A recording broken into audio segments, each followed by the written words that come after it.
We got Freaks List, Camp News, and Red Flag Players. Campus to Canton is live right now.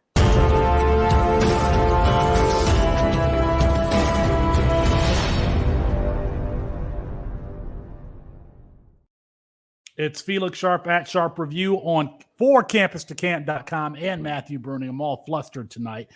Go ahead and like the video and subscribe to the channel. Or if you're listening on the podcast later, go ahead and hit that subscribe button. Vote for us. Vote for college fantasy football. That is what we are promoting here on Campus to Canton Live and at the company, Campus2Canton.com. Matthew, we got to do our red flag players tonight, because last week we planted our flags on the players that we liked. This week, the players that we don't.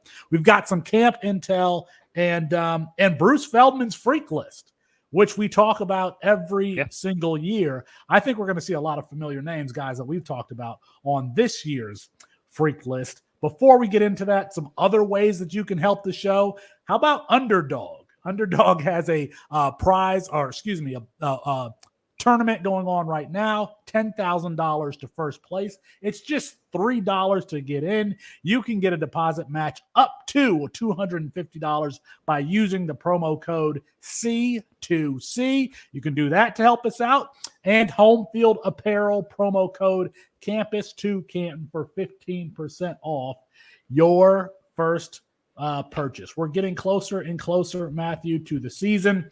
Some commitments are starting to come in, starting with Kobe Howard, the wide receiver there from I can never say that school's name in Florida. I can never say the school. I can never say it properly, but he is headed to Penn State. Yeah. Go ahead. Oh, sorry. It's Shamadade Madonna Prep. I checked that like multiple times. You're usually the one who can't say the names, and I usually can. Anyway, Kobe Howard to Penn State. Penn State, a team that really in 2024 could use some wide receiver help, but they'll have to wait until 2025 to bring in Kobe Howard. Yeah, I mean, he's an interesting player. So is not very highly ranked in the services. I was trying to pull up I like to go look at this on 3 because they do like the industry comparison across the 4. So he is a 3-star in 3 of the services, on 3, 24/7 Sports, and ESPN. He's wide receiver 108 for on 3, 88 for 247 Sports or 24/7 Sports, and then 97 for ESPN. His rankings really kind of being pushed up by rivals who do have him as a 4-star and wide receiver 28. So he's listed at 5'11", 190. I thought when I watched him, really good route runner, really quick in the short and intermediate areas off the line, decent hands, fits into what Andy Kotelnicki wants from his slot wide receiver. So that's going to be the interesting thing. That's what I talked about in the video. Obviously, they have Caden Saunders there. And for the life of me, I cannot remember who the other wide receiver is right now who's competing for that role. And the weird thing I think it's going to be for Kobe Howard, obviously he's not coming in until next year, but both those guys could still be there. I mean, Caden Saunders, I believe, still has at least 1 year of eligibility. So I don't know that he's going to be a guy who steps up right away. He's not in the top 300 of any of the outside of rivals. He's not in the top 300 players for on 3 and 24/7 Sports. So he won't fall into like the year 1-0 stuff for us. So like it may not matter. But again, I think with what he does, he fits what Andy Kotelnicki wants out of a slot wide receiver. So could be an intriguing guy. Again, we also don't know who the quarterback's going to be. I mean, I know they have I think the backup right now is technically Bo Prabula, I think is how you say his last name. Obviously, they had Jackson Smolik, who was at the Elite 11 a couple years ago. We've actually interviewed him for our podcast feed. Go check that out. And then Ethan Grunkmeyer, who I actually liked in our freshman supplemental guide last year. I'm most positive I was one who actually did his profile. Actually reminds me a lot of Drew Allar. So like my assumption would be he's the one who ends up taking over, assuming even Allar leaves, which we don't know. I mean, he may be there next year. Yeah, it's not a particularly inspiring signing. Kobe Howard, described by Andrew Ivins as someone who's quicker than fast and doesn't have elite top-end speed. Andrew Ivins is the one who evaluated him for 24/7. Also said that he could potentially develop into a Power 4 starter, but obviously not saying that he will be on day one. So Penn State, a team that needs some wide receiver help, needs some skill position talent to develop Drew Allar. For our purposes, this is not a player that we're probably going to be drafting in freshman drafts next year. We can put it that way. A player that we are going to be drafting is Khalil Lockett, the 5-star wide receiver. They're going to Texas. Looking at Texas's wide receiver core next year, after they lose Isaiah Bond to the NFL draft, that wide receiver core, there's some opportunity for a freshman to make an impact in 2025. You're muted, Matthew. You're muted. Of course I am. The big thing I was saying, the big question will be obviously what happens with Matthew Golden. If he ends up having a good year this year, obviously he probably goes off to the NFL as well, which really opens up that room for them. But they also still brought in a couple guys this year in Ryan Wingo, who's getting a lot of love so far throughout these camps. And I'm trying to remember who the other wide receiver was that they brought in. Aaron Butler. Aaron Butler. Yeah. And they still have DeAndre Moore, who both of us liked as DeAndre well. Moore, Aaron Butler, Matthew Golden, Jonte Cook, and Ryan Wingo. I mean, those are going to be the guys competing there at the top for Texas next year. Yeah, but obviously Lockett is, I believe, sitting at a 5-star. So he's an interesting player to me. Listed at 6'1", 175. I believe he's got 10.25 inch hands, which comes in as the 92nd percentile in our database. So I think he's taller than that. I saw 6'2", and he's got like a 7-foot wingspan. Yeah, wingspan is massive. Let me see if I can pull that up. 33.5 inches is his arm. Yeah, wingspan. So, I mean, he's got massive. So, while I'm looking at listed at 6'1", 175, he might be listed at 6'2" on other sites. That part I don't know. We have him at 20.5 miles per hour as well. So not bad. He is a guy who seems to create really good separation within his route. He is explosive in his cuts, which is, I think, where he really is going to shine and kind of create that separation. I think On 3 had him comp to, I want to say it was Rashad Bateman. I don't remember who 24/7 Sports had him, if they had one.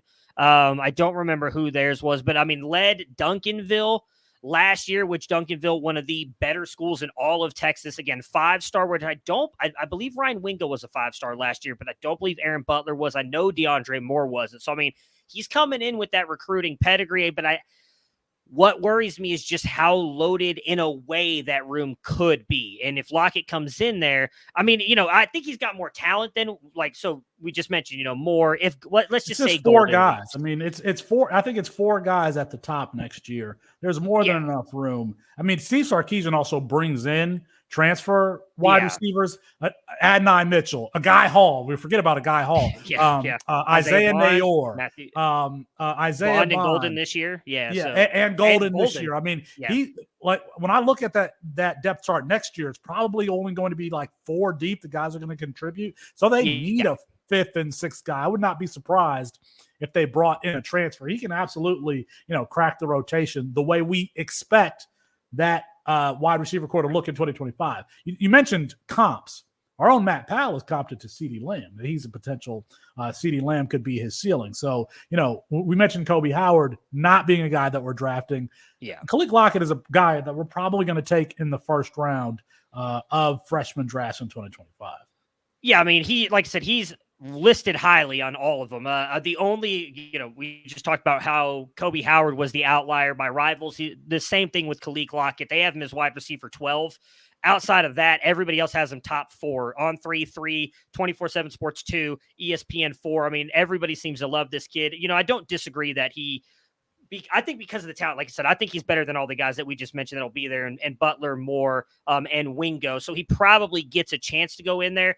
I just don't know what exactly or what role he'll project to. He's bigger, actually, than everybody on the roster currently, which I didn't realize as well. I mean, you go in there and look at him. Jonte Cook is 6 foot. Aaron Butler, 6 foot.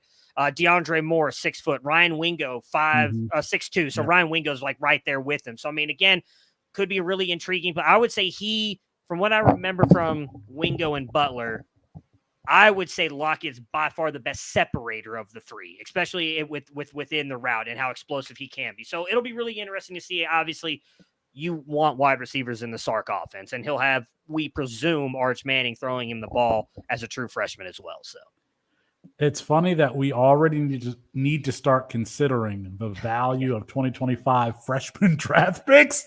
So, I mean, I guess we got to talk about this stuff weekly. One more note here on recruiting, Matthew, and that is Notre Dame left-handed dual threat quarterback Deuce Knight, who was committed to Notre Dame. It appears that he may be flipping his commitment to Auburn. And just talk a little bit about that, the impacts for Notre Dame's quarterback room, including C.J. Carr, and Auburn's quarterback room, including Walker White there if they add Deuce Knight. Yeah, I mean, let's start with Notre Dame. If he does flip, I mean, that's a massive loss right off the bat for Notre Dame and oh god, Marcus Freeman. Marcus Freeman, my arch nemesis. I hate the air that name. he breathes. He's only like 18 months older than me, and he has everything that I've ever wanted. I hate that man. Yeah, if only you guys could see the Slack channel. He's also like the most gorgeous looking coach. He is I am secure enough with my masculinity. Some of the other people in the chat were very taken aback by the discussion you were having. I agree with you. He's a very, very good I hate him. I hate him. I don't disagree with you there. But if he stubs his toe when he wakes up in the morning. If he does, you know what pissed me off, just to go off on this tangent? Yeah, go ahead. Is what Matthew's referring to is I went off on Marcus Freeman.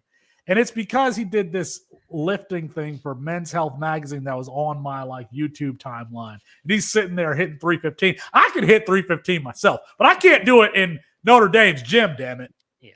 And he wasn't getting all the way down on his squats with his perfect teeth and his perfect hair. Okay, I'm sorry. Go ahead. I mean, look, hey, maybe we can set this up and make it happen. You know, we're becoming bigger and bigger in the college space. How great would it be? We'd go film a little video and you and Marcus Freeman doing a little lifting at Notre Dame's gym and see how that works out. I'll bench press his ass. I absolutely will. It'd be a great win for C2C. So, anyways, back to the quarterback room.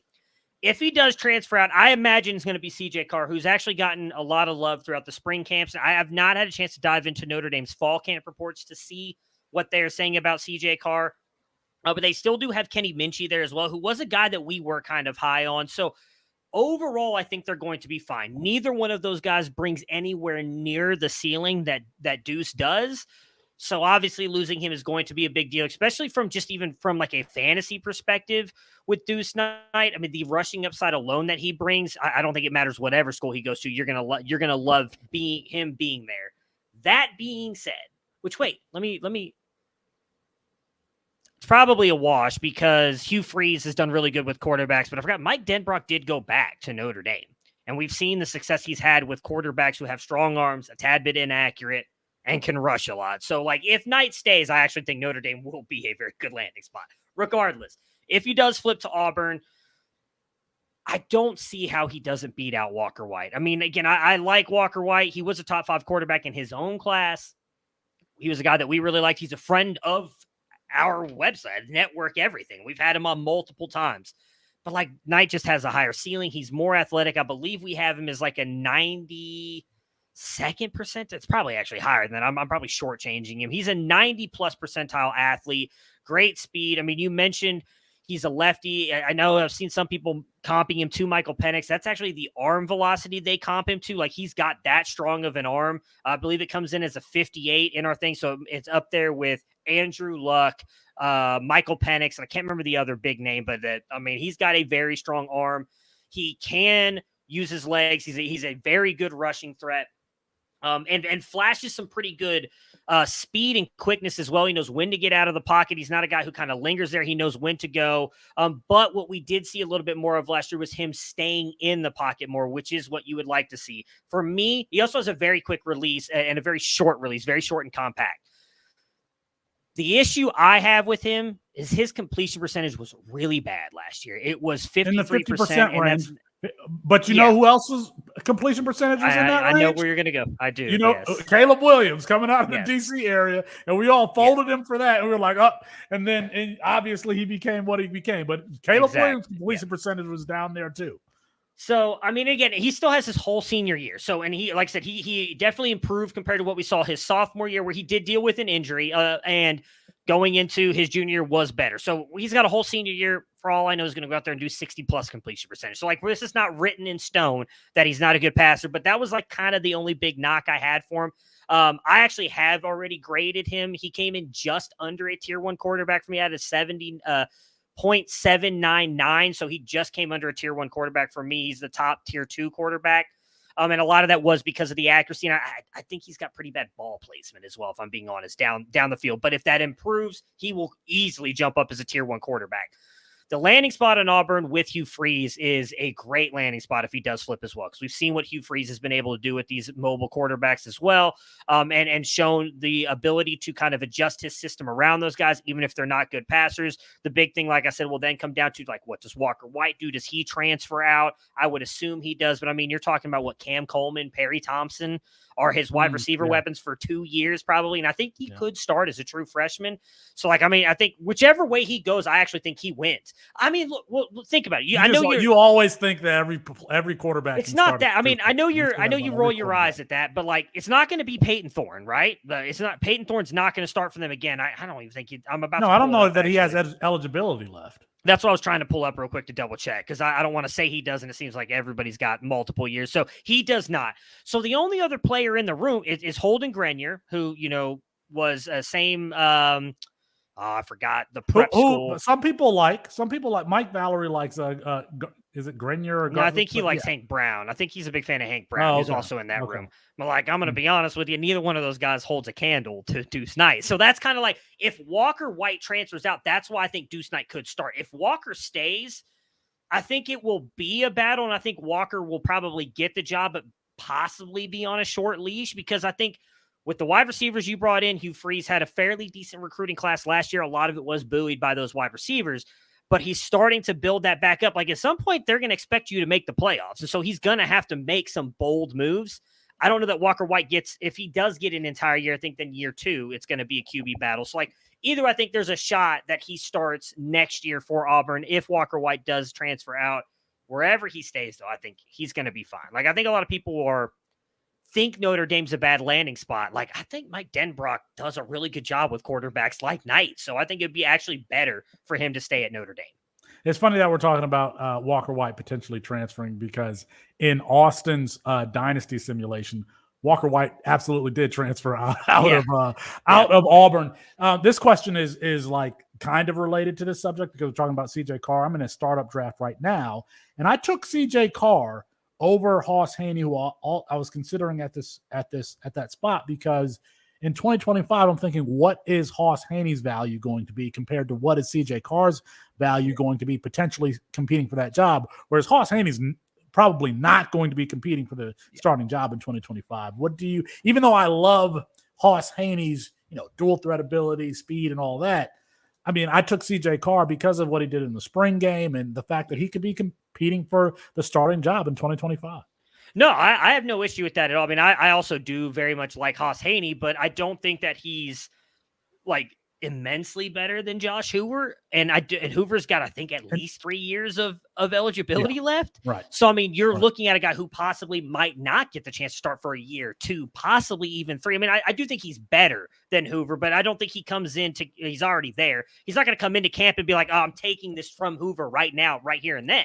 So, like, Hoover's CJ Carr for that offense. He's perfect for that offense. Oh, I agree with you. He is, and that's why we loved him going there. And he's a very, very fun player to watch. I mean, I think we talked about freshman QBs a while ago. It's like him and DeMond Williams are like two of the guys you're gonna have fun. No, not Haney. Hoover. I'm saying Hoover. Oh, Hoover. Gotcha. Oh, I mean, I like Hoss Haney also. What I'm saying, but Hoover's the perfect. Gotcha. Yeah. But I mean, I honestly think let's be honest here about Riley Leonard. I personally don't think he's that good of a quarterback anyways. Like, I think he could have a decent year again because of Mike Denbrock, but Leonard has also struggled with injuries in 2 of his 3 years as a starter.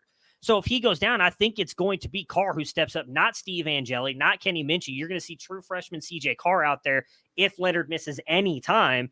And from everything we heard in spring, again, I've not had a chance to look at any of the fall reports, but everything we've heard in spring was like they are just loving what CJ Carr is doing. I actually think he joined them during bowl season last year. So, like, he was even with them through bowl season and then was in there through the spring. Like, I think we were a little bit too harsh on CJ Carr, if I'm being honest, throughout our scouting process and everything for the recruiting guide.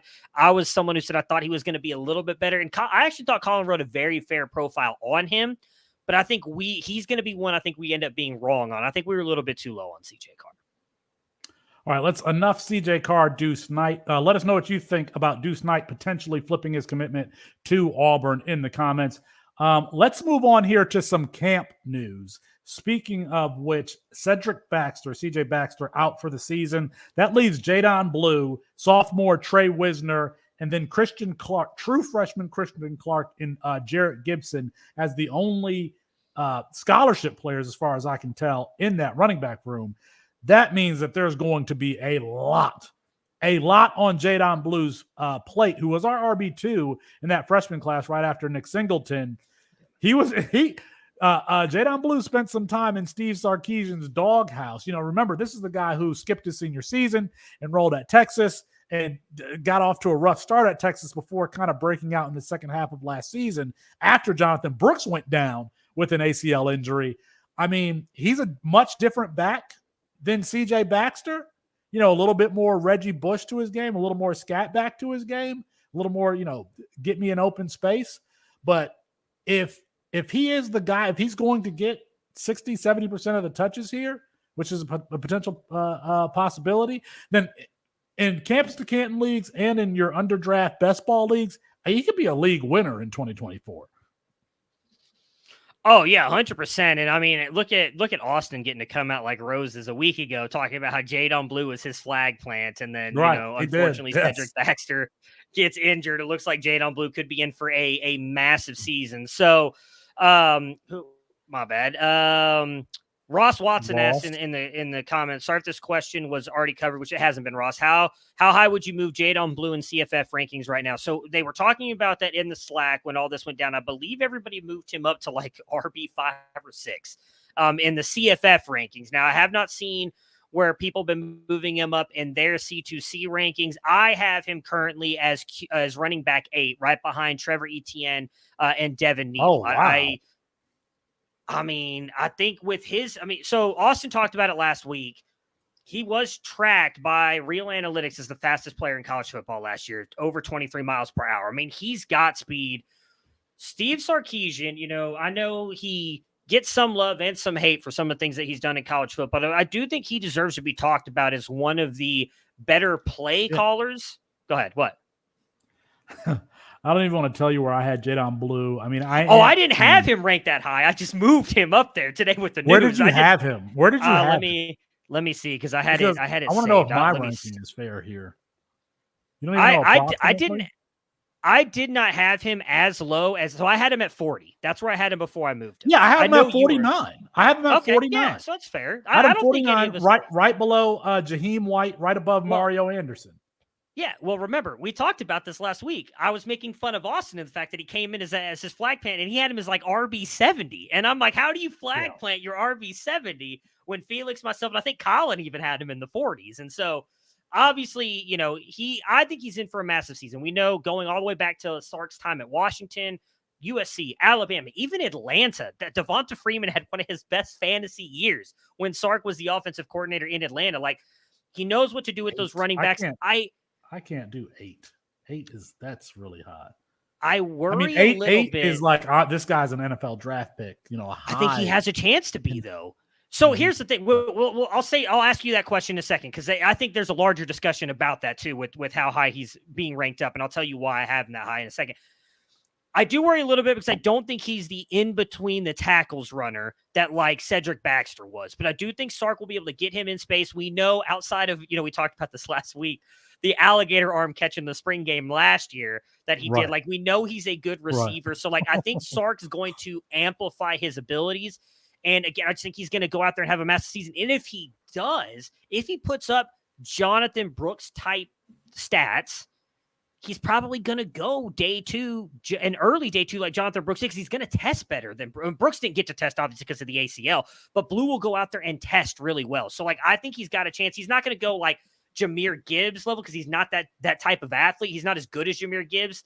And I use Gibbs because Gibbs was obviously a little bit smaller, and Blue I don't think is going to come in over 200, but I do think he will be like a round 2 pick.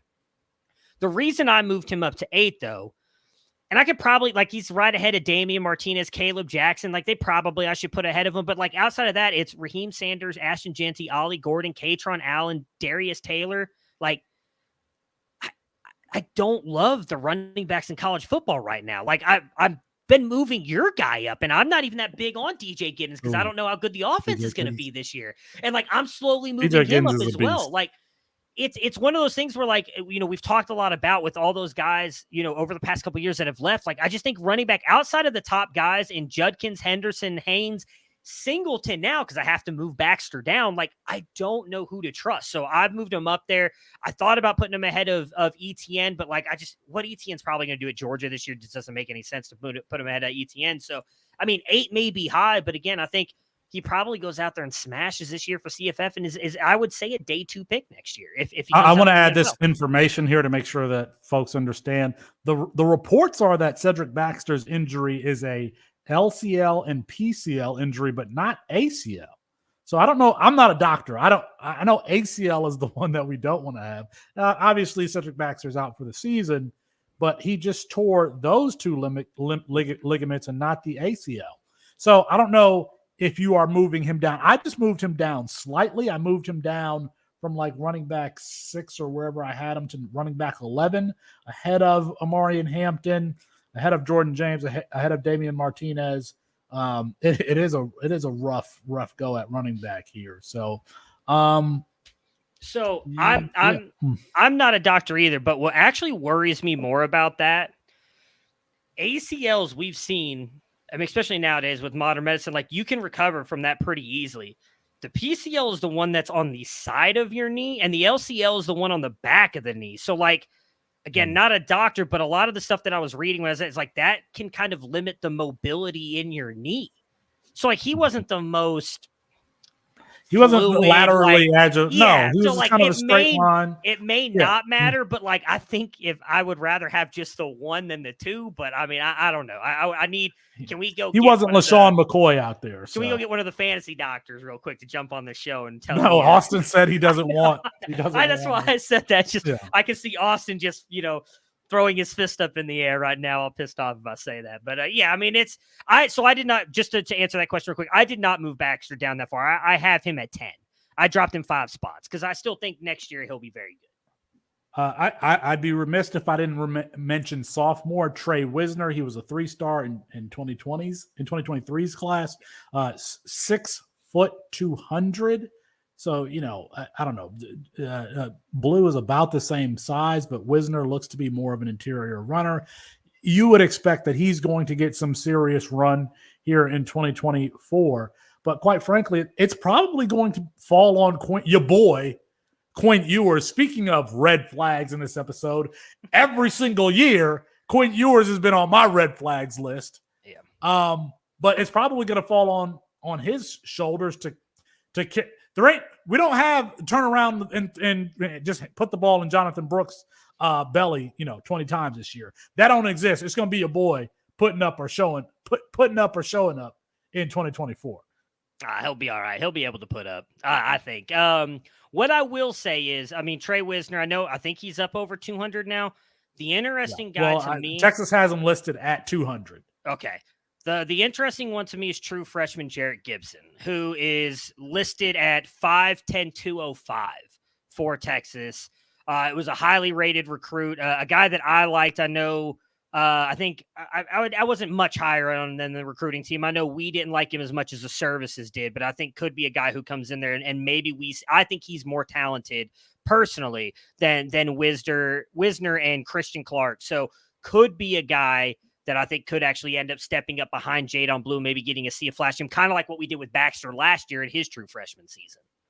If somebody else goes down in that backfield, I mean, they like need to have a walk. I mean, 4 running backs and 2 true freshmen, that is not a very deep running back room there in Texas. So, I mean, go ahead. If that happens, I think they'll still be fine because they have the 6th ranked offensive line in all of college football right now. And the wide receiver room, like, say what you want about Quinn Ewers. Man, dude's at least accurate in the short intermediate area. Can't throw a deep ball to save his life. But did you see Corey's video talking about no, not yet. Who's the Xavier Worthy? He said Corey posted this video saying Xavier Worthy is going to have a monster season in 2024, meaning in the NFL. And it was just like it was like 90 seconds of short arming deep throws from Quinn Ewers where Xavier Worthy had like 2 or 3 steps and just getting short armed on those things. So so Chris Moxley says in the chat, many are asking if they've ever seen an impressive Ewers throw. Yes, I've shown Felix 3 that he's agreed were impressive. No. There's been 3 now altogether. I know for sure the JT Sanders one. Well, we're going to talk about another player that has that issue. The next great throw that I see from him will be the first. The funny thing that you bring up about that, Moxley, why I wanted to highlight that comment is obviously he had Isaiah Bond as one of his flag plants last week. I was watching a bunch of Twitter stuff the other day because Texas has opened up their fall camp, and they were talking about this great connection between Ewers and Isaiah Bond. Isaiah Bond like absolutely roasted his corner, and the Quinn underthrew him so bad Isaiah Bond had to dive backwards for the ball and catch it. And everybody was like, what a great catch and throw. And it's like, no, it was really a great catch. And so it made me laugh. It made me think of Mox and how we've talked about you were struggling to throw the deep. Dawson says the state of college football after the 2025 draft class is going to be shockingly bad. We probably need to have a conversation about that on a future show, what the running back room is, what the running back player pool is going to look like in college football after this season. All right, speaking of the running back player pool, Montrell Johnson at Florida has gone down with a knee injury. I think that people already know that. I guess my question, Matthew, my question is do you care about any of the running backs there, Trayon Webb, Jacoby Jackson? But when I was looking at the running back room there at Florida, do you know that Cam Carroll from Tulane, 2018 freshman, is in Florida? Did you know that? I did not. I was it's just like me and Colin finding out that Seth McGowan is on somebody's roster in the Cuse, and I can't remember. New Mexico. I didn't even realize. New Mexico. It's like I didn't even realize that would be a great game. Is this player still in college football and be like Marcus Vick? Is Marcus Vick still? Yeah. No, I mean I'm exaggerating, but that would be a great game to play. Is Cam Carroll? Cam Carroll was. Do you know what I was doing in 2018? In 2018, this show hadn't started. No. Well, none of us had even talked, I think, in 2018. I don't even think Austin was a part of Dynasty Nerds by 2018. Yeah, no. Okay. But is there anybody? So I think I'm asking this question because I'm a fan of Jaden Ball. I like those bowling ball type running backs. Billy Napier was actually asked today about the running back room. And he did a little bit of coach speak. He mentioned everybody's name. He even said the 2 rookies. I don't know who the other freshman running back there is in Florida, but he said, they're going to get an opportunity to shine or so. So that the thing is even going back to his time at Louisiana with Raymond Calais, Elijah Mitchell, and there's a third person. Trey Regis. All 3 of those guys were in the same backfield. I think 1 year, 2 or 3 of them had over 1,000 yards rushing. He's always used a committee.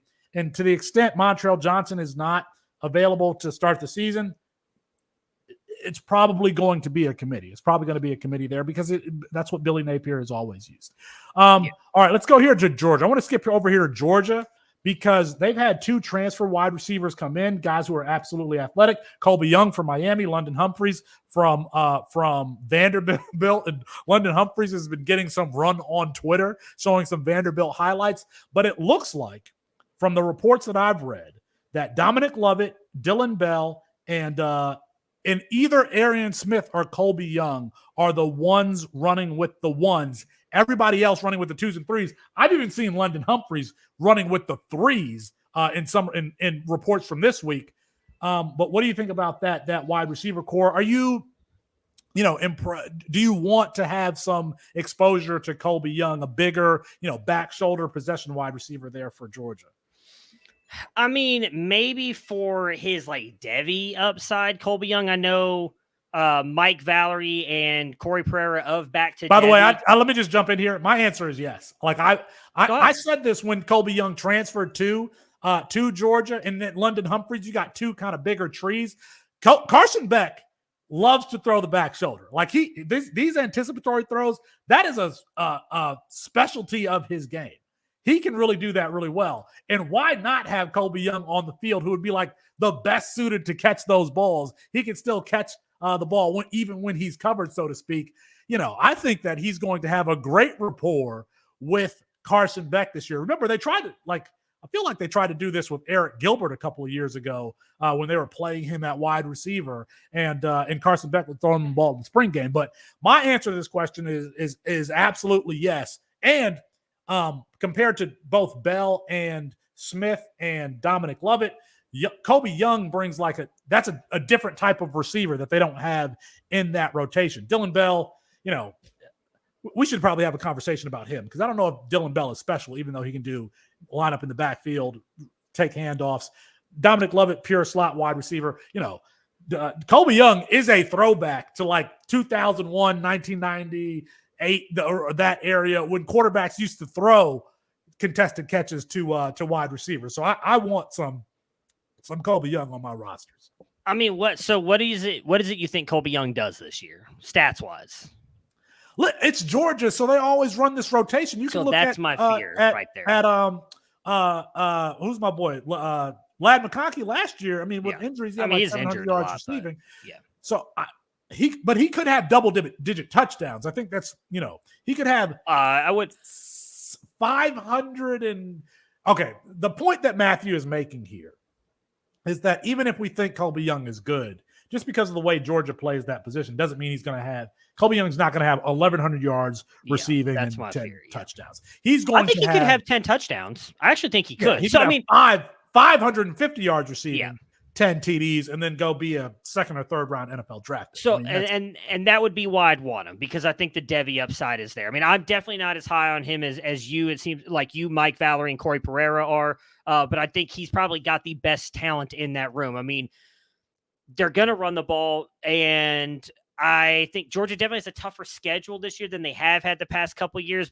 So I think when they get down in the red zone, though, Kobe Young will get his at times, but they're still going to run the ball. I mean, the last time Georgia had a 1,000-yard receiver was Terrence Edwards in 2002, and he barely went over with 1,004 yards. Even when they had Monken in there, they just don't throw the ball a ton. That's just not their identity, which there's nothing wrong with that. There's nothing. They're successful. Yeah, they're very successful in running the ball and playing very good defense. So if I had to pick one out of them, it would be Colby Young, because I think he's got the most Devy upside. I just think it's funny that people are talking about London Humphreys, and I've not seen a single report that says he's running with the one. Yeah. So I think it's good. That NCAA, you can transfer regardless. I think even if he's transferred once, I think that rule. The rule that you can only transfer once has been abolished. I thought that was declared to be, the Supreme Court overruled it or whatever. So London Humphreys could be one of those guys that we see jump back in the transfer portal after this season. Let's move on here to Ohio State. Matthew, your Ohio State Buckeyes, Will Howard, as we suspected, is said to be pulling away or pulling ahead in camp above Devin Brown. As a matter of fact, in a report from this week, the backup quarterback was actually Julian Sayin and not Devin Brown. So it looks like Devin Brown could be sliding all the way from number 1 to number 3 potentially in this upcoming season. Yeah, I mean, despite what everybody thought about Julian Sayin's spring game, he seems to just be the backup quarterback. I mean, what I will say is I know for a fact that on Monday's practice, I believe it was Mondays, I checked my text messages, but Monday's practice, Julian Sayin actually started with the ones, went out there, threw 2 completions, then promptly threw an interception and did not see a run with the ones the rest of the day. It was all Howard. Seems like Howard's going to be the guy. I'll say that it makes sense in a way. Howard does not.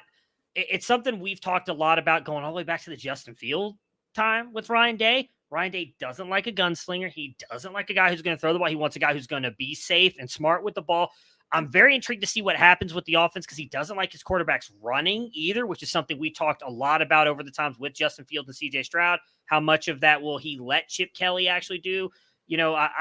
It's going to be that's the point that I want to. I was listening to the Inside the Pylon podcast, which I recommend that you guys go find and listen to, and they were talking about Ohio State, and the beat reporter that was on said that he doesn't expect the offense to be much different adding Chip Kelly. And I'm like, Chip Kelly likes to run his quarterback. Ryan Day, if you approach the line of scrimmage, that's a huge difference.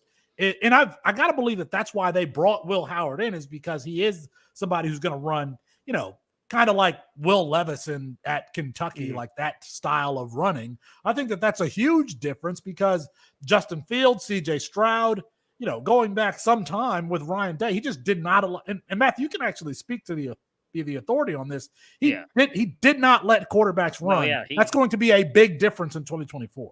It was almost demanded that they do not run. And just a case in point that, I mean, obviously I know Justin Fields' very first game, he did, we used to have, when we had the Devy debate intro, I had you mean C.J. Stroud. Don't you mean C.J. Stroud? No. So in Fields' first game as well, I had that highlight reel of the Gus Johnson. I'm thinking of C.J. Stroud's first game in at Michigan State, and he took that, quarter. It was a blowout. It was like 40-something, and he took that run to the house. That was a straight quarterback run, though. I'm talking about like Justin Fields. Like in that first game, I think it was against. Was it FAU? Who was Lane Kiffin with? Was it FAU? Was that who he used to be with? It was in Boca Raton. Whichever one is in Boca Raton. Yeah. I'm pretty sure it was FAU when Lane Kiffin was there because they had tight end Harrison Bryant, who ended up going to the Cleveland Browns. And Justin Fields, he completed some passes, but then he ran that touchdown in for like 50 yards. As I said, I love Gus Johnson's call on that play for the Hello Columbus and all that other stuff.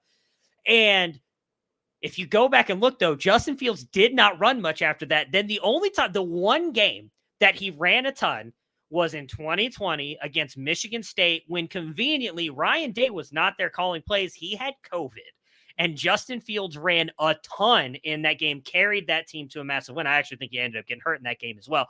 But yeah, you mentioned it with C.J. Stroud. I mean, look at what C.J. Stroud did in the Georgia game. Look what he did last year. I'm thinking of that Northwestern game. That Northwestern game, C.J. Stroud's last year, where it was windy and rainy, and you could have used quarterbacks to run. Even the Michigan game, Michigan game in Ann Arbor, where it was snowing, you could have used a quarterback running the ball, and they didn't. And they didn't. Like in those games where the weather was not cooperating, you could have used your quarterback because you get plus numbers in the offensive line when your quarterback is running, and he still didn't do it.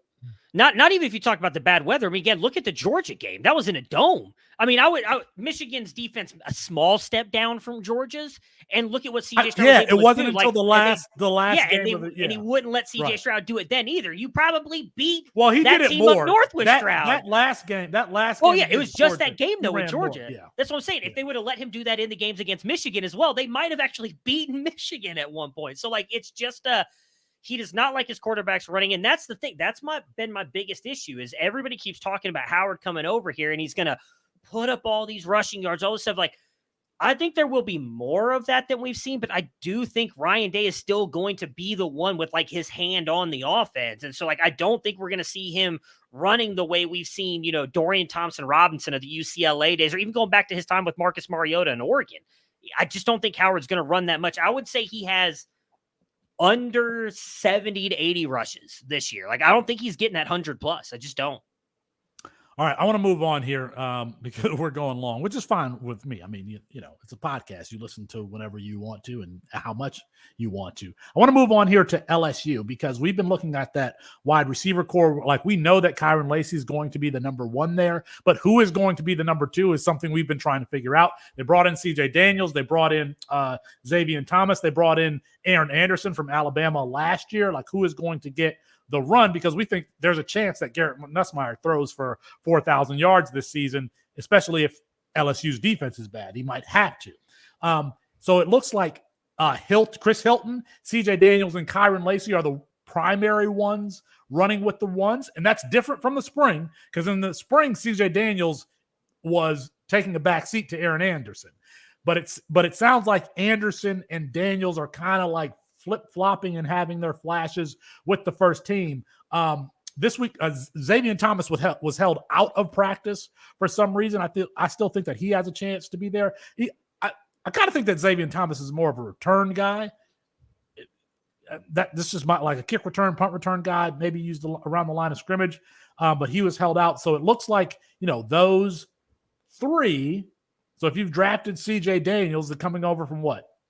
Liberty. Is it Liberty? Liberty? Yeah. From Liberty, he might get his opportunity as, the number two wide receiver, or Chris Hilton. Chris Hilton's been around. This is his fifth year or so. That's another guy that, people don't have high expectations for, but Hilton is going behind both Lacy and Daniels, like really late. So I would get some of.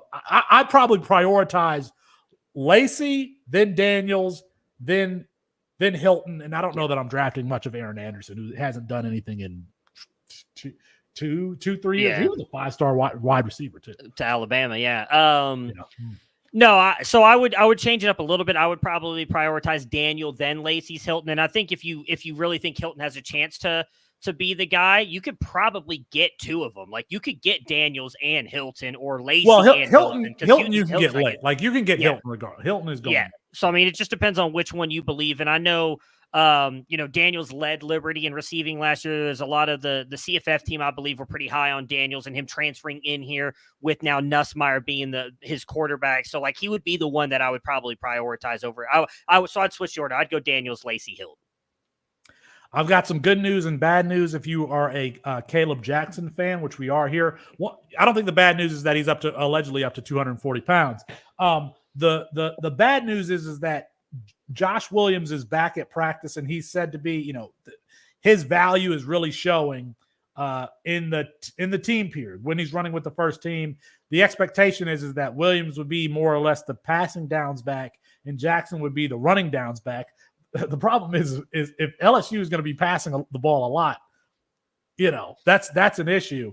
But the good news is Caleb Jackson was said to have broken multiple big runs during the course of the 11-on-11 period. One play he broke outside and went virtually untouched to the end zone. I said this, I don't know if I said this on air or if it was Austin, if it was after the show. There are times where I think Caleb Jackson is like what's the difference between Caleb Jackson and like what Jonathan Taylor looked like at Wisconsin? I don't know that there's a big difference in the skill set between those two. If Caleb Jackson is like at 228, not 240. Yeah, I mean, the 240 thing's a little bit concerning, but I don't know what to think of this because it's also can't remember who. I know it was the quarterback's coach, but I cannot remember his name that they promoted up to offensive coordinator now. It's not Mike Denbrock. So I just want to see what this looks like because I just don't think Josh Williams is. I mean, I'm not even as big a Caleb Jackson fan as like I think everybody else has him like as a top 5 or 6 running back.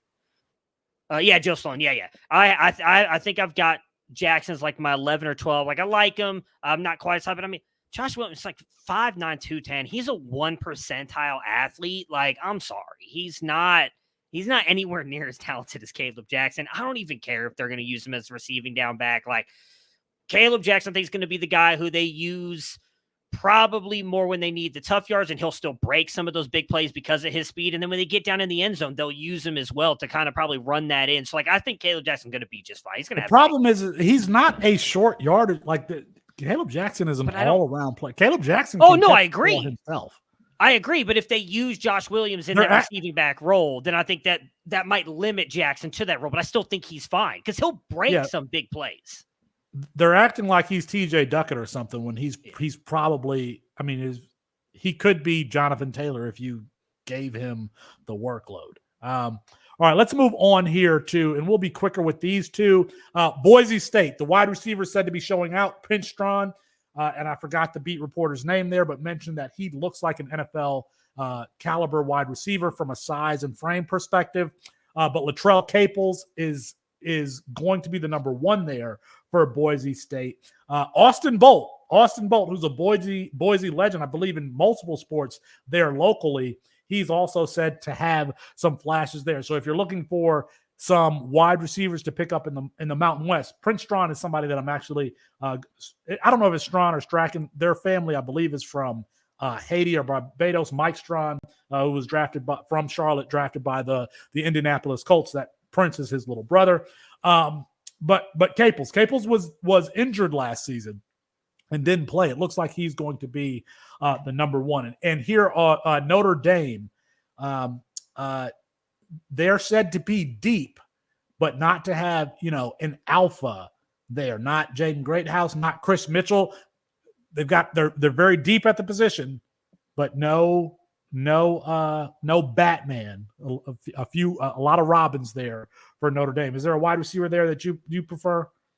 I mean, it's probably Chris Mitchell, but again, I don't think I don't think Riley Leonard's going to be able to support any of them. That's kind of been my biggest concern with everything at Notre Dame, because the offensive line is taking a little and bit. They did. Yeah. Charles, and I cannot say his last name, Jagusa.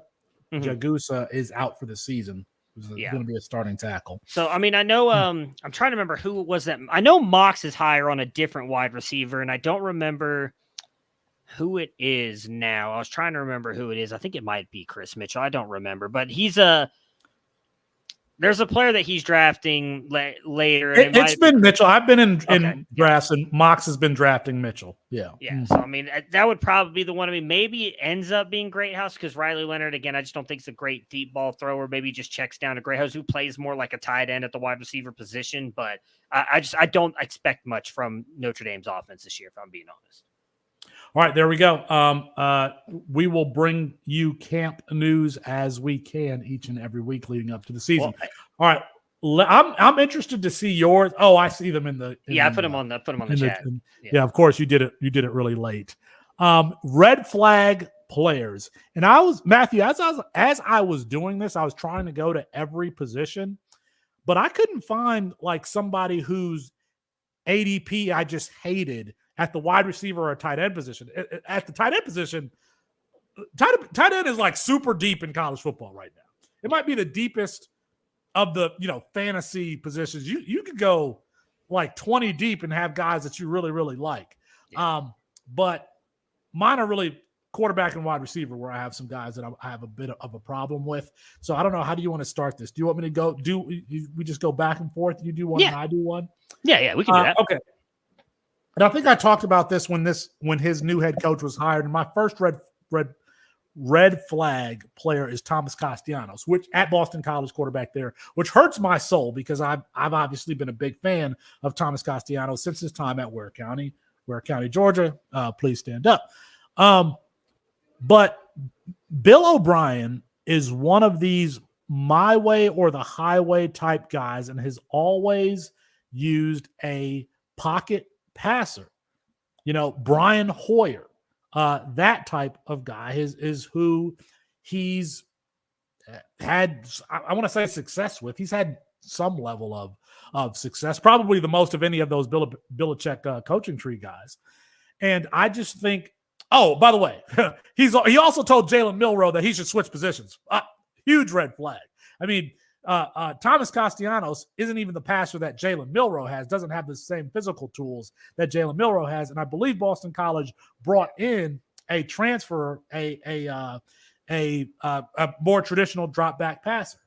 It reminds me of Billy Napier going to Florida 2 years ago when Anthony Richardson was there. I'm like, if I know coaches, Billy Napier is going to run the same damn offense that he ran with Levi Lewis that he's going to run with Anthony Richardson. And sure enough, there were games where Anthony Richardson ran the ball 2 times, 3 times, like this hammer at the position. Where you look what I forgot the coach's name, who's one of my favorite offensive play designers, who was there, who got fired. Florida coach who I know who you're talking about. He's on ESPN now, and I can't for the life of me remember what his name is either. Oh my God! Give us a second, guys. Say it Florida in the chat. coach. It's gonna really piss both of us off when you have to look it up. And it's because that coach was at Central Michigan. Muschamp, right? Yeah. Is it Muschamp? No, not Muschamp. No. Who am I thinking of? I'm not moving on this. Dan Mullen. Dan Mullen was one of the greatest, play designers for a specific player that I've seen. Like, there's some just crazy play designs that he had for Anthony Richardson even though he wouldn't start Anthony Richardson. So, but Billy Napier was the same. Billy Napier had Anthony Richardson play like traditional drop back pro style football. And that's my concern, that what Bill O'Brien is going to do for Thomas Castellanos and not let him run all over the field, which is what he's good at. I think that Bill O'Brien is going to eliminate the Thomas Castellanos' greatest strengths. And so for that reason, he has to be a red flag for me. And I think if I'm right, Thomas Castellanos isn't going to be on the team at Boston College in 2020. 5. He could even transfer back to UCF and start over Ja'Cory Brown in 2025. That would actually work for me. So that's my first flag or red flag is Thomas Castellanos. I mean, I don't want to give you any confirmation bias, but depending on when you guys listen to this, there will be a Fall Camps Report Volume 1 dropping on the Campus2Canton YouTube page tomorrow in the morning. I talk a lot about Boston College. I've got a lot of practice reports up of one, Thomas Castellanos being a poised pocket passer throughout all of the fall practice reports. Really good job of staying in the pocket. These Bill Belichick coaching tree guys are so damn full of themselves. Yeah. Like they are so damn full of themselves. Matt Patricia, Bill O'Brien. Who are the other ones? Josh McDaniels. Definitely Josh McDaniels, who drafted Tim Tebow and got rid of Jay Cutler and Brandon Marshall. The dude, the special teams dude who went to the Giants, who's already not in that dude. I mean, every single one of them are so full of themselves. They suck. They suck.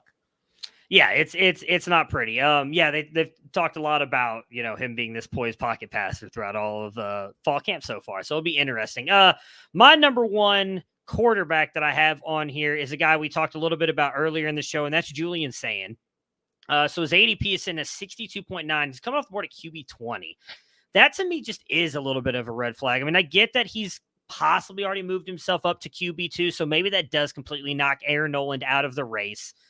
But I just don't think he's got the tools. He's Kyle McCord. Like, that's what he is. With, I think, actually a weaker arm, too, if we're being honest. So, like, we saw what Kyle McCord did. He did not put up the kind of stats that you'd want. He's going to have better weapons, but Ohio State still kind of struggled to improve that offensive line. And Julian Sayin has like almost no athleticism. So just because we're not talking about the Ohio State quarterbacks of old and Justin Fields and CJ Stroud, guys, this is a completely different guy. And they're in on Taven St. Clair, who also is not really a rushing threat, but he might arguably be the best quarterback in 2025. It looks like he's going to stay committed to Ohio State, and I think he's a much better prospect than Julian Sayin. Now, he's not going to come in and like beat Julian Sayin out as a true freshman, but I think drafting him as QB 20, and even more so why this I think is egregious. Do you know the quarterback that's coming off the board right behind him as QB 21 currently? Because I promise you would rather have him. Actually, I would think you would take the next 3 quarterbacks over Julian Sayin. Garrett Nussmeier, Byron Brown, and Noah Fafita are all coming off the board right behind Julian Sayin. I would rather have all 3 of those guys than Julian Sayin. I think it's insane that he's getting drafted that high. I need to go watch that spring game again, but I remember my immediate impression was like, this is one of those that just removes you from the draft board. Like, I just put your name in the trash can. Like, you are just off of my draft board. Do not draft list. Because he had he threw some interceptions in that game. Yeah, as a matter of fact, he threw a pick 6 in that game, but there were some short throws that just like fluttered to the ground when they're just wide open. I'm like, and they kept blaming it on the wind, and I don't feel like Devin Brown, Howard, or Aaron Noland had any issues throwing into the wind the way Sayin did. That's kind of the issue.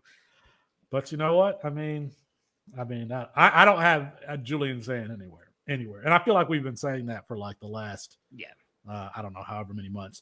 All right, my second red flag here, and it's Connor Weigman, and I hate to say this, but there are some players who have high pedigrees in the recruiting services and with us.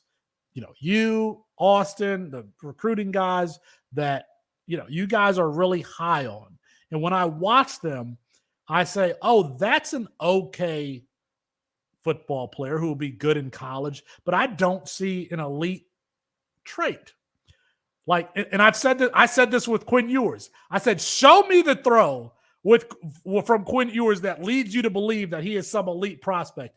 And I would challenge you the same way with Connor Weigman. I think we could do this. Like, let's go through all of his game tape, and I want you to show me the 3 throws that leads you to believe that he is an NFL prospect. And Matthew's like looking through his phone like he was ready for this argument already. No. I'm looking up something for just a point on him when you're done. Okay. when I watch Connor Weigman play, I'm like, oh, yeah, he's somebody who can manage a collegiate game. But do I see, something there that would lead? And it's funny because you guys all hate pocket passers, and Connor Weigman is 100% a pocket passer. And I don't see, Carson Beck level ability from Connor Weigman. So, and Mike Valerie says in the chat that he doesn't have a lot of game tape. Well, yes, he does. He has college tape and he has high school tape. Like, just show, first of all, whatever tape he has, show me the throws.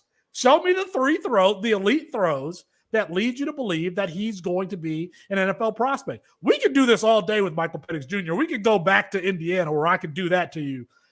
Michael Penix Jr. versus Ohio State in 2021. There's like 7 throws in that one that leads. This dude is an NFL talent. And by the way, who was the one saying that since his time at Indiana? Your boy right here. So I just don't see. And I've done this. I'm like, all right, I see that Matthew and Austin, they had this dude rated like number 3 in their quarterback rankings. Let me go watch him. And I'm just watching. I'm watching the whole tape, and I'm like, okay, I got to the end of it. Which one of these plays in this reel has led them to believe that this dude is some sort of elite talent? And that's not me. Like, that's me asking. Like, I'm sincerely asking here. Like, show me the throws that leads you to believe that he has it. I don't.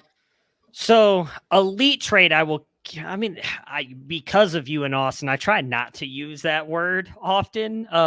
The E word. Thing is, he actually does, in my opinion, have an elite arm. He's up there with the guys of Michael Penix. He has a 50. And so I just wanted to pull up our athleticism database because he, again, was a baseball prospect as well, 90-plus fastball. Like, he has a very strong arm. He's up there with the QB velocity of 58. That's the same as guys like Michael Penix, Zach Wilson, Matt Corral. He's got a good arm. He's a 75 percentile athlete. He's tracked over 20 miles per hour for a quarterback. 20 miles per hour. He's a better athlete than he gets credit for.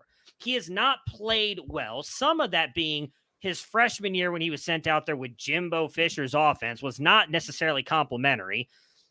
Last year he got injured. I think it was like 2 games in. So, like, I don't think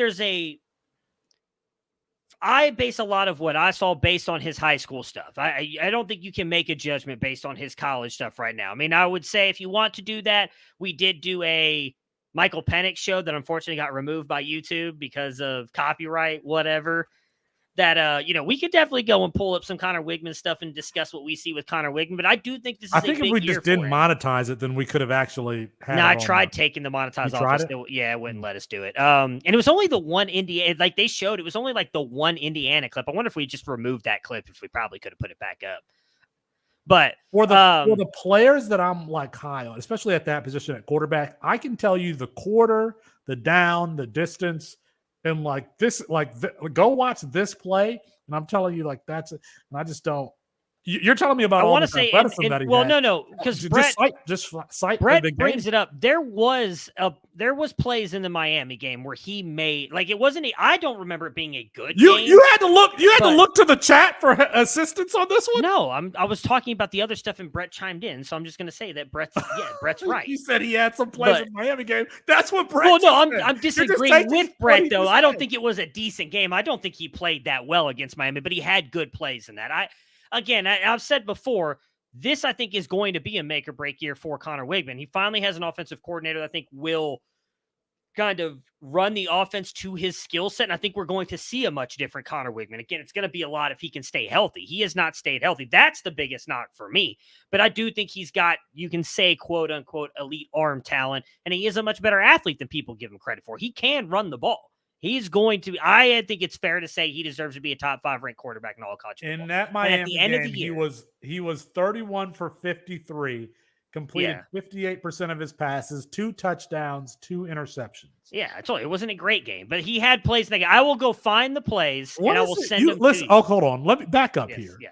This dude had 5 touchdown passes against New Mexico, 2 against Miami, 1 against Louisiana Monroe, none against Auburn, completed 57% of his passes, then didn't play again the rest. He of got the hurt season. in the Auburn game. I think he only throw like 5 passes or 10 passes He in the threw Auburn 14. game. He threw 14 passes in the Auburn game.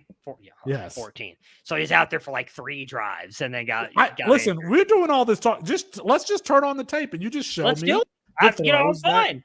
I would Okay. like to possibly get like AC. And at I'm sorry, I'm not like dying over here. completing like the rail route on mesh is not like. No, it's not that. There not... was a play too in the one that really sticks out to me. And I'm trying to remember. I don't remember how far the throw was. My memory's not as great as yours, but he had a throw to Evan Stewart down the sideline in the game against Alabama that he threw on a legit frozen rope. And it was over the defender as well, too. Evan Stewart did make a beautiful adjustment. Evan Stewart had a great game against Kool-Aid McKinstry. But that is the over one 100 yards receiving that I can remember. If I'm remembering, if that was even Connor Weigman, now watch it's going to end up being like not the right quarterback. But if that was that game that I'm remembering, like, but outside of that, like, I'm not going to disagree with you. Like, he hasn't put a lot on tape. A lot of it is based on, again, what I said, his high school stuff and what I think he can be. And this is going to be a big year for him. I was going to put this in chat. Mike Valerie adds in the chat. He said Miami had 3 guys in their secondary get drafted in 2024. You know what teams have a lot of guys that got drafted? NFL teams. NFL teams have a lot of guys in their secondary that got drafted. I think Mike's making a point, that, just because Connor Weigman didn't have a great game against that Miami secondary, and they had 3 guys drafted in the NFL, and they still threw 2 touchdown passes. It's pretty good.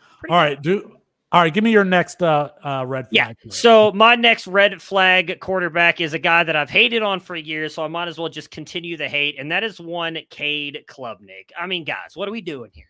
What are we doing here? Coming off the board is QB29 with an ADP of 132.8. Like, you guys just believe in Garrett Riley that much to boost him up, because the offensive line still sucks.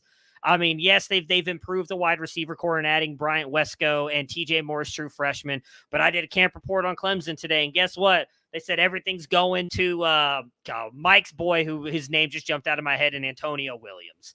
So, like, I mean, it doesn't even look like those 2 freshman wide receivers are necessarily that involved. And again, it goes a lot to the same thing I brought up with Julian Sayin.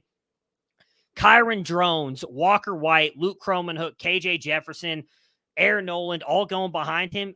Give me all those guys on their upside easily over Cade Klubnik. Like, Klubnik, I don't think is going to put up any kind of worthy stats for UCFS this year. I don't think he's going to be a first-round quarterback drafted. If he stays at Clemson, I still don't think he's getting drafted in the first round. He's been overrated from I think that was the first. Was that the first freshman guide that we did?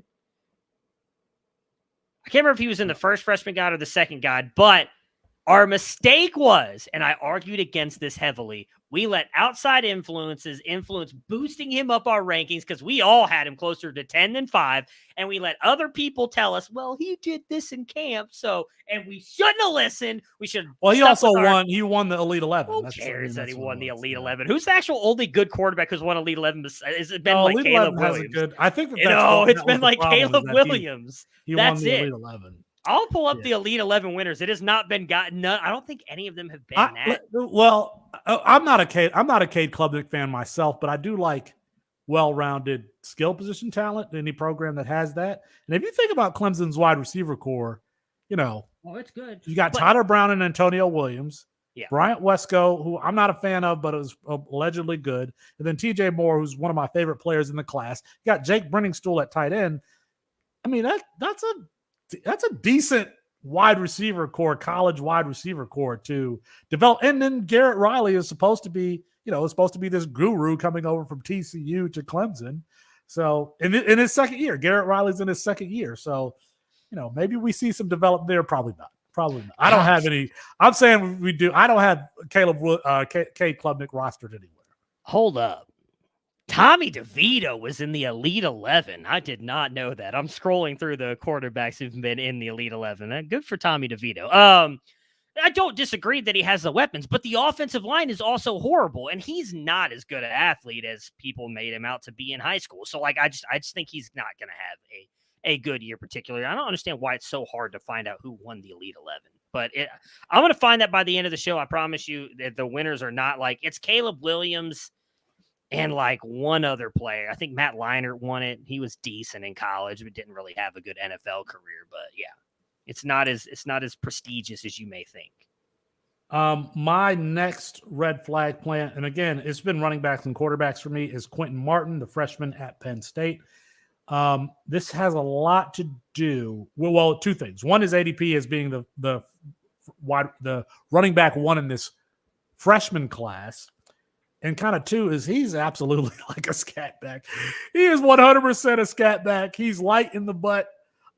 He's a taller running back. He's 6'1", 200 pounds or so. Like, to me, this guy is very similar to Emmanuel Henderson.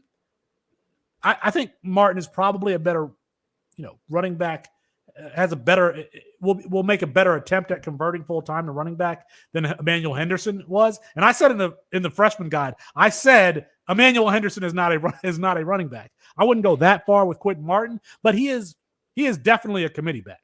Like, his ceiling is splitting a timeshare with somebody who is more equipped to be an interior rusher, because when you are that tall and that thin, you can't be an interior runner. If you're going to be 6'1", 6 foot, you got to be 230 pounds, and he just doesn't have the frame to support 230 pounds. So I know that he eventually became our RB1, and for a lot of people was the RB1 over Taylor Tatum, over David Eziomume.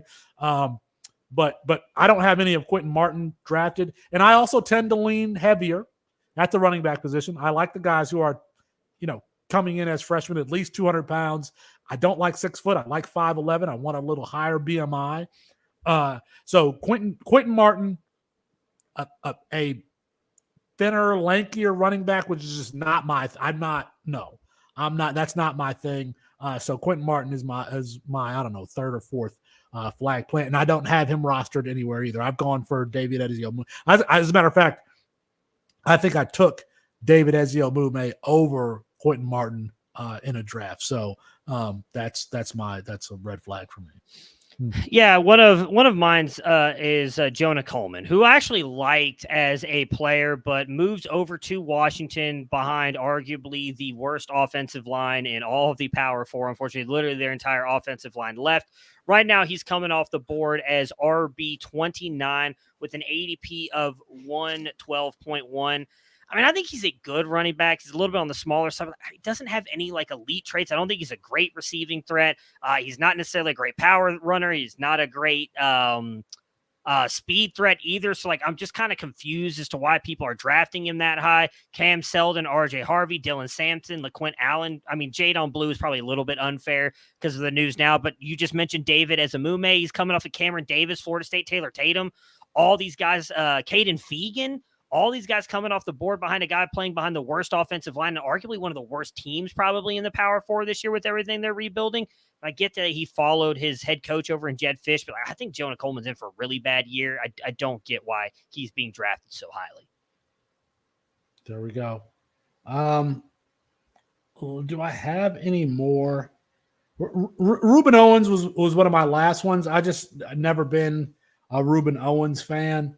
I was also going to include Donovan Edwards here. Donovan Edwards, I think that's probably more of a usage thing as opposed to anything else. Donovan Edwards, we knew, was kind of like a bigger scat back, somebody that you need to put in space, and they've used him just like they used Blake Corum. And Donovan Edwards' two best games, Ohio State is freshman year. It feels like Ohio State was running the goal line defense, and so there was no second level once he broke through and he had that 200-yard game. And then they just ran through Washington. Just ran through Washington late in that game, and those have been his two best interior rusher games. He's not an interior rusher. I don't think that kills him at the next level, by the way. I think that at the next level he's going to get into space and somebody's going to, maybe I think his offensive coordinator is going to have to watch his West Bloomfield tape to see, how he's his best utilized at the next level. So because Jim Harbaugh and Sherrone Moore, quite frankly, haven't used him the way we think he should be used. So Reuben Owens, because I just don't think that he's as talented as his pedigree would suggest. And Donovan Edwards, because he has the hype of the national championship. He has the hype of being the NCAA video game cover athlete. But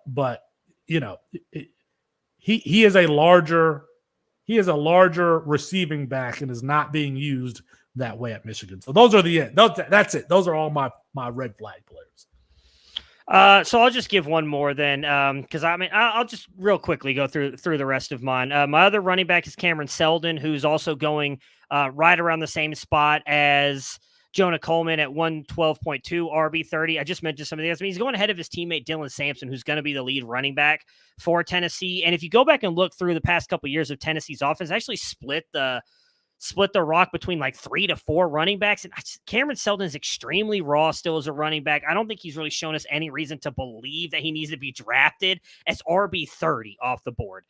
My other two really quick, Hakeem Williams coming off the board as wide receiver 44 is just astonishing to me. I don't understand that in the slightest. I was trying to remember who some of the other guys that are coming off the board right around him. Jaden Greathouse, Dane Key, Bryant Wesco, Tyler Brown was the other guy I was thinking about earlier, are all coming off the board after. Give me Tyler Brown, give me Bryant Wesco, give me Jaden Greathouse, give me Dane Key, give me Elijah Badger, give me Malachi Coleman, give me Colin Lacey, give me CJ Daniels, give me all those guys over Hakeem Williams, and so on. And then my other one was Carnell Tate, who's coming off the board as wide receiver 7. I get it in a way because, like, I do think he likely gets decent draft capital, but, like, I just don't think he's going to put up the stats that people think he's going to. I really think there's a shot that Jeremiah Smith outproduces him this year, and I get he'll probably be the wide receiver 2 next year, but again, I just don't necessarily believe in what this team might be next year, especially if it is going to end up being, say, Julian Sayin as the leading quarterback of the team. Like, I think Jeremiah Smith will dominate touches. They still have a pretty good wide receiver class coming in 2025 as well. So to be drafted off the board as wide receiver 7, I think is just it's a little bit much for me. There's a lot of guys in that range I would rather take on coming off the boards than I would necessarily take, my God, why does his name just jump out? Carnell Tate. Like, I take Micah Hudson, I take Jonte Cook, Isaiah Bond, Ryan Williams, probably even Eugene Wilson. Like, I'm not that big a believer in Carnell Tate. I think he's come off the board way too early. Speaking of Micah Hudson, in camp news, he's said to be struggling early in camp. That was earlier. You got to remember he missed the spring with the knee injury. He is practicing now, but he's like playing with the third team. So there you have it on Micah Hudson. If you've made it this far, give us your red flag players for 2024, players that you're not drafting or you're not interested in or that you think are overvalued. Like the video, subscribe to the channel. We appreciate it. All right, let's get out of here, Matthew. No. I got to give the Elite 11 winners really quick. I've gotten all the way back to 2012. All right. I don't even know who this dude is. 2012, Asante Woolard played at UCLA, South Florida, and Clarion, whatever Clarion is. Sean White, Elite 11 MVP winner. Blake Barnett, Elite 11 winner. Shea Patterson of that great team up north, Elite 11 winner. Then they started to get a few of them right. Tua, though I'd argue probably is. Are you saying Sean White, the snowboarder, won the Elite 11? He did, yeah, Elite 11, and then went on to win Olympic gold medals. Dude's had a career. Tua, I think that's a failure too, but whatever. That's up for debate. Justin Fields, Spencer Rattler, failure. Then they hit 2 good ones. C.J. Stroud, Caleb Williams, dynamite, both of those. Cade Klubnik, Jackson Arnold, who I think is probably going to end up good. We haven't seen much of him, but probably good. And then Julian Sayin, who we just crapped on for the first 30 minutes of this show, won the Elite 11 last year. They hit their stride with Tua, Justin Fields, Rattler, C.J. Stroud, and Caleb Williams. So Matthew, behind the scenes, Matthew was putting all these names in the private chat, and I'm like, what is he doing? Like, I see these notes in the private chat. I'm like, what is he trying to tell me? I didn't realize. I had to look at each year's winners. So, like, I was having to go through. It's like, I'm not going to remember all these names, so I'm just going to put them in the chat so I can go back and look at them. Okay. Every year, Bruce Feldman of The Athletic and Fox Sports, I believe. I think he's also with Fox Sports. Releases his annual Freaks list, and we always pay attention to the fantasy relevant players there, the offensive skill position players there. And here they are from starting with 98. It's 100. It's 100 deep, but the last skill position player is 98 through number 1.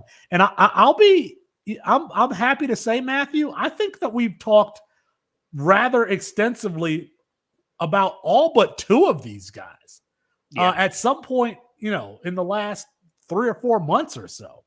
And here's the list. So at 98, Jaden McGowan at Boston College. He's a transfer from what?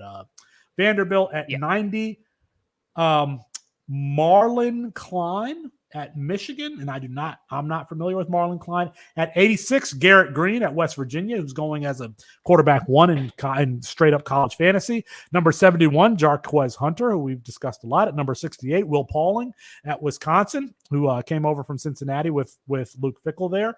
At number 66, Malachi Fields. That one actually surprises me because Malachi Fields does not have a lot of separation ability there for Virginia. At number 61, Eli Stowers at Vanderbilt. At number 59, Squirrel White at Tennessee. At number 50, Deion Burks at Oklahoma. Belleville stand up. At number 49, Zachariah Branch coming out of Bishop Gorman there for USC. And number 47, Savion Williams at TCU. That's a surprising one to me. I didn't realize Savion Williams was like some elite athlete. At number 41, Monterey Baldwin at Baylor. I've been talking about Monterey Baldwin for the last 2 years. At number 40, Bajil Tootin at Virginia Tech. Somebody who I called an underrated running back prospect here recently. Number 38, Chris Hilton, who we spoke above earlier in this show. At number 36, Bro Collins, a transfer from Clemson and Notre Dame. At number 29, and all of these names are familiar here. At number 29, Nick Singleton. At number 24, Caden Fegan. No duh. At number 23, Teteroa Millen. At number 22, Jaquan Felton. Kyron Jones, number 1 wide receiver, or maybe number 1 wide receiver in 2024. That's a surprising one for me. At number 14, Kendrick Law, the wide receiver at Alabama. At number 13, Alex Orji at Michigan. At number 7, Jeremiah Smith. At number 2, Travis Hunter. At number 1, of course, Nick Harbor. This is Matthew. This is Jeremiah Smith's measurables that got him at number 7 on this list. Well, first of all, it's his height and weight. But he bench pressed 355, squatted 530, broad jump 1010, vertical jump 36, and his max speed was 23.39. Now, I think Ohio State is a little, funny. Oh, yeah. I mean, if Will Howard's running 22 miles per hour, then Jeremiah Smith's slow. But saying. I'll say this. I'm pretty damn sure I could bench 355 because I've tried 375 and I didn't really get it, but I think I could get 355. I'm pretty sure I can get 355. I could not squat 5. I could not squat 530. I could not squat 530. I could barely get 405. So he's got me on the squat. But listen, he's training every day. I got to go to work in the morning. Okay, I got to go to work in the morning. Any of these other? Oh, let me ask you about Alex Orji. Yeah, Alex Orji, vertical jump 41 inches, broad jump 10.7, clocked 6.2 3-cone drill, which I don't know if that's great. I know that a 4.06 in the pro agility drill is a great time because 4.2, 4.3, that's an excellent time. So to be under 4.2, to be under 4.1 is freakish. Alex Orji, is there a chance that he's this year's Kyron Drones? Yeah. I mean, I feel like, so I'm going to give Austin credit on this too, because I think he was with me on this, but I don't remember. When all this stuff happened back when we knew J.J. McCarthy was leaving to go to the draft and everything, I remember, and I don't remember if you agreed with Moxley. Pretty sure you did. You guys talked about Michigan's quarterback is not on their roster. And I said, I think you guys are sleeping on Alex Orji a little bit. And granted, some of that's just going off what we saw as a rusher. Again, he's comped to guys like Kyron Drones and Jalen Milroe in our prospect athletic comparison database. He is a really good athlete. Just because we've only seen him throw one pass in college football doesn't mean he can't do it. We've just not seen it. So I think that there's a shot that he is really good. Because that's the thing. Michigan, Mike Valerie. He's a more explosive rushing athlete than Kyron Drones. So if he can pass, if Alex Orji can pass, I mean, it's going to be a good year. I mean, I don't know if Mike Valerie's still in the chat. He talks about all the time how good Michigan's offensive line is and the way that they block things up. Then you had a guy like Donovan Edwards in the backfield where at times those defenses are going to be keying in on him. And Alex Orji is an explosive rusher. I agree with you. If he even just shows semblance, if he can pass the way Jalen Milroe did last year, he's going to be a good quarterback for college football. So, I think that everybody looked way too deep into the one pass and just decided this kid sucked and didn't give him a shot. And from everything he's one of those. Orji is one of those guys that the NFL. by the way, this episode has been really sexually charged because of what I'm about to say. But he's one of those guys that if he has his shirt off at the NFL Combine, the coaches are going to be like, because that dude is super jacked. Yeah. He's huge. And so I actually just drafted Alex Orji in a draft. I want to talk about Daquan Felton. Hang on, I do want to give Austin his flowers. Actually, I do remember now. He was the one, because I actually don't think Alex Orji made our freshman guide, and Austin was one of the guys who said he should have been in there. And Austin wanted to write him up, and we didn't. So I do remember Austin did like him as a freshman. But go ahead. I want to talk about Daquan Felton here at Virginia Tech. Now, Daquan Felton spent 2 years at Norfolk State, I think it's Norfolk State, before he went to Virginia Tech. 6'5", 220 pounds, broad jump 10.8, and supposedly runs a 4.4 240 with a 36.5 inch vertical. I think that's a player that we're not considering the NFL potential for him if all those measurables are there. Now, I say all of that. Bub Means was on the freak list last year. Bub Means got drafted, but we don't have high expectations for Bub Means. So just because you're on the freak list doesn't mean that you're a great football player. But Daquan Felton better football player than Bub Means. Yeah, I guess he reminds me a lot of who is was Kevin White was the West Virginia wide receiver, right? Yeah, he was. Yeah. That's kind of who. There are some people who are not they have no idea who Kevin old White enough is. to remember Kevin White. That's kind of who he reminds me of. I don't know, it'll be interesting. I mean, I think that if you drafted Kyron Drones, like I think you kind of have to be excited because what you said. I mean, he's on there. Malachi Fields is on there as well.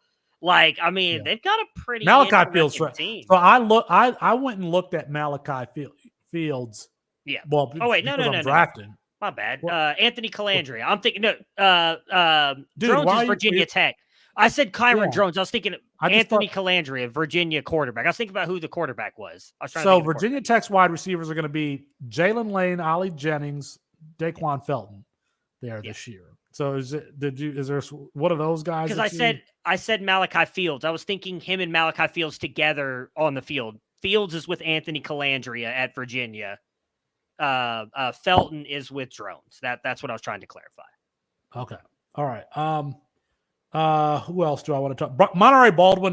He's one of the fastest players in college football. I think that he's a good bet to be the fastest player at the Combine in 2025.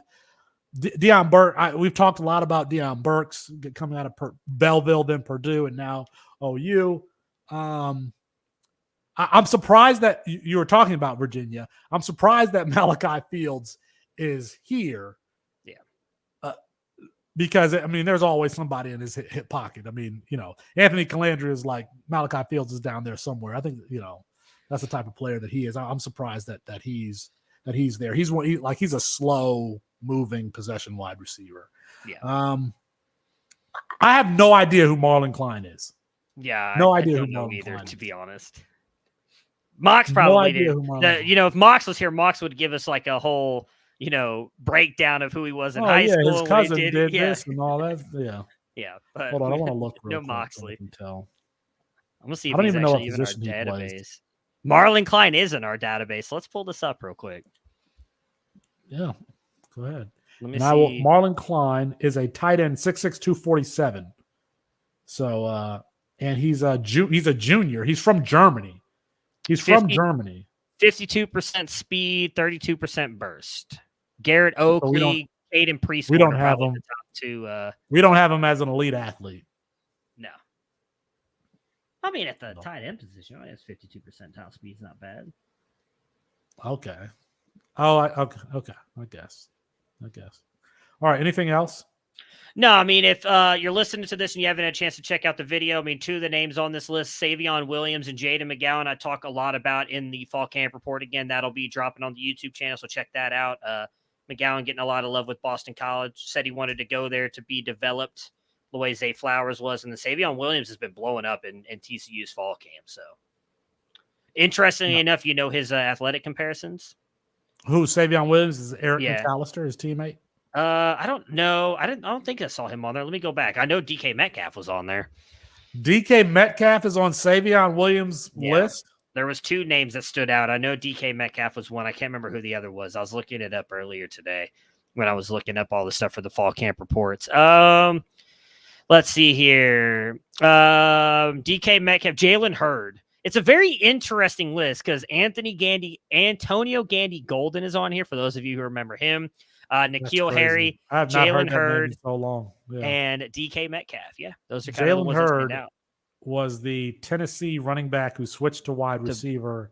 Went to Baylor, yeah. And then went to Baylor and was drafted by the 49ers and was injured and never played. Speaking of which, there's a correlation to that because we were talking about that yesterday, actually, because of the offensive coordinator who's now with somebody else. We were talking about how that's right, Syracuse offensive coordinator with my boy Kyle McCord, who helped get Jalen Hurd drafted out of Baylor. Put up a great year. Okay. Great year. That's going to be it for tonight. Apologies to Kirk Herbstreit. We ran out of time. We'll get him rescheduled soon.